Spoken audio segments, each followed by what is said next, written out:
The constitution in Chile that was just put before a vote that would have been a replacement of the constitution of about 40 years that's been in place since Pinochet's time.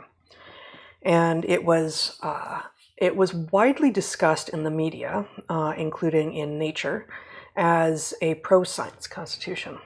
So let me, and so at the point that it was voted down by, I think, a 62 to 38 vote, 60% of the voting public in Chile said no to this. It would appear that Chile is anti-science, they're backwards, they're like agrarian in the 19th century, and they really aren't interested in moving forward with the times and in embracing science.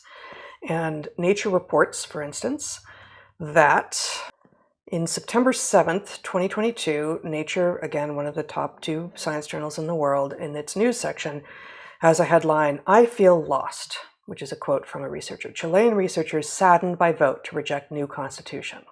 Nearly 62% of Chileans voted against the proposed charter, which would have boosted science. That's the headline. And when you go into the actual article, you find the votes are in, and many scientists are disappointed.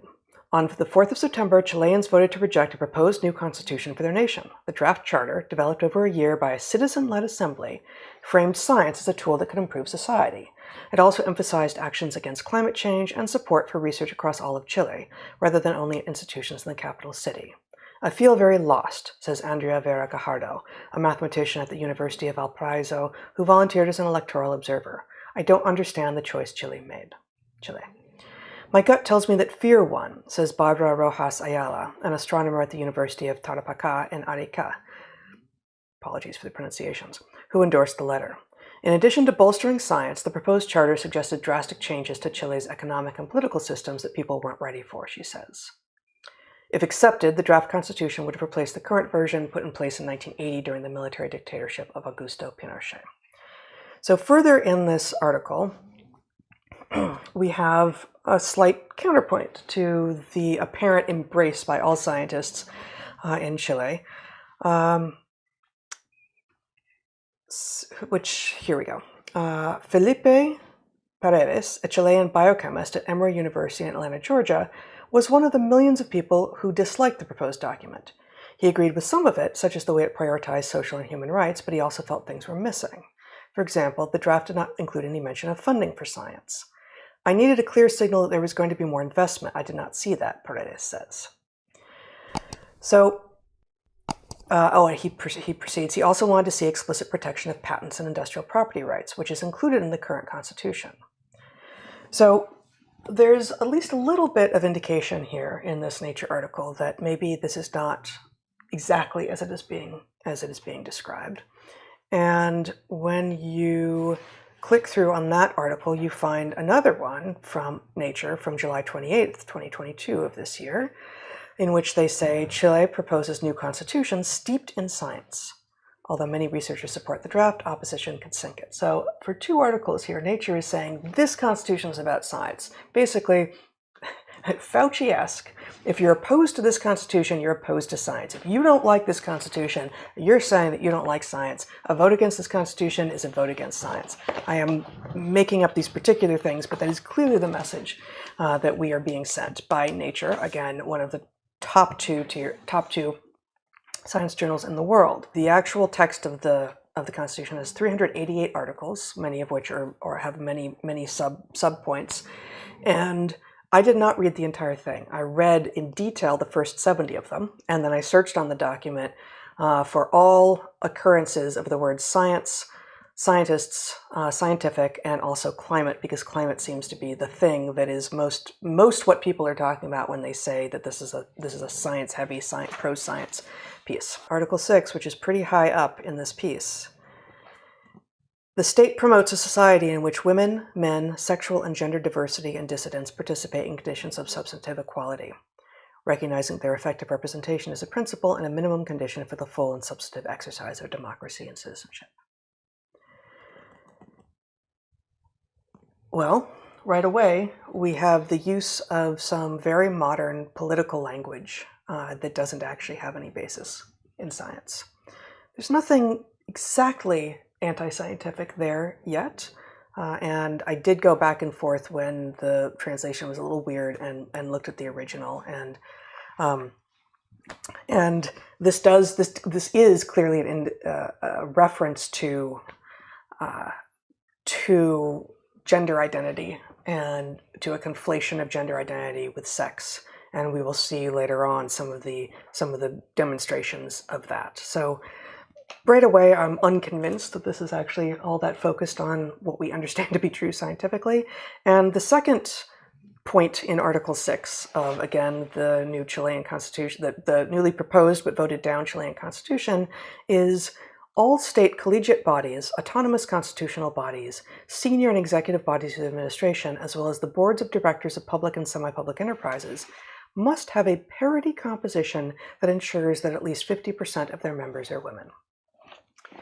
Now, that has nothing to do with science, but it is rather a remarkable and heavy-handed attempt to fix a problem that many actually don't even see as particularly a problem at this point.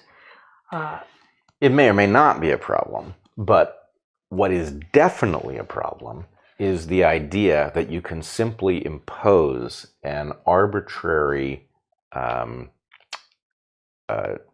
degree of presence that signals a healthy system. And let's talk about that, though, because when you say arbitrary, some people will immediately say, well, but it's the sex ratio. It's a 1-to-1 sex ratio. Therefore, we need 50%. Well, they say at least 50% of their members being women.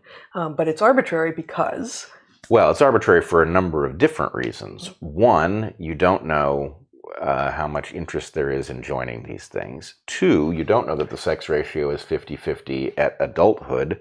And so if you were going to try to write this carefully, what you would say was that it was at parity with the population, right? You would not assign a number to it. Well, I think that's a weak argument. The sex ratio tends to skew more towards women as a population ages because men tend to die younger for a number of reasons. But partially because people were holding their beers and the men were allowed to go do ridiculous things that may or may not didn't have work ended out up in many on cases. what could go wrong. Right. One of your favorite Reddit channels, I gather. But I really think that's quite a trivial point. That sex ratio is more or less 1-to-1, and what the real issue here is that as I have written about extensively, and as we wrote about in A Hunter-Gatherer's Guide, and as I have talked about in various places, time and again, what we find is when you strip away barriers to access, barriers to choice, such that women girls are as free as possible to choose to go into things like STEM, like science, technology, engineering, and math. The freer the girls and women are, the less likely they are to choose those things. That you find not that no women choose those things. Of course they do. And of course the best engineer in the world at any given point in time might be a woman. And you should expect there will be some women in those fields. But the idea that you should expect that the number of women interested in, say, civil engineering will be equal to the number of men interested in civil engineering is anti-scientific, actually. Well, and even worse is the fact that if you take any category and you assign it a percentage of the target group, right, you are automatically reducing the overall capacity of the thing. And the problem is there's a booby trap here, right? If you say, well, if you're going to say 50% of the whatever it is must be women, that you will reduce the quality, that you are implying that women are of lower quality than men. No. The same thing would be true if you said 50% at least must be men, or 50% at least must be white people, or 50% at least must be any group. The point is, what you want to do, if you want to increase the capacity of the committee or the school or whatever it is basically establish a merit-based system in which you pick the most qualified people. Yes, that can be a problem if there is differential access to the things that make you highly qualified. But the point is, so-called equity is in tension. It is in tension with the capacity of the resulting graduates or the resulting capacity of whatever entity you're trying to make equitable, right? So in writing a constitution this way, they are deciding to prioritize one thing over another, which is capability. Yes. And so it is not obvious that scientifically speaking, one would make that choice. There's at least a discussion that has to be had about which is the highest value. Do you want the capacity of the thing to be highest by taking whoever is best and putting them on the entity, or do you want the degree to which it achieves parity? Do you want to prioritize that?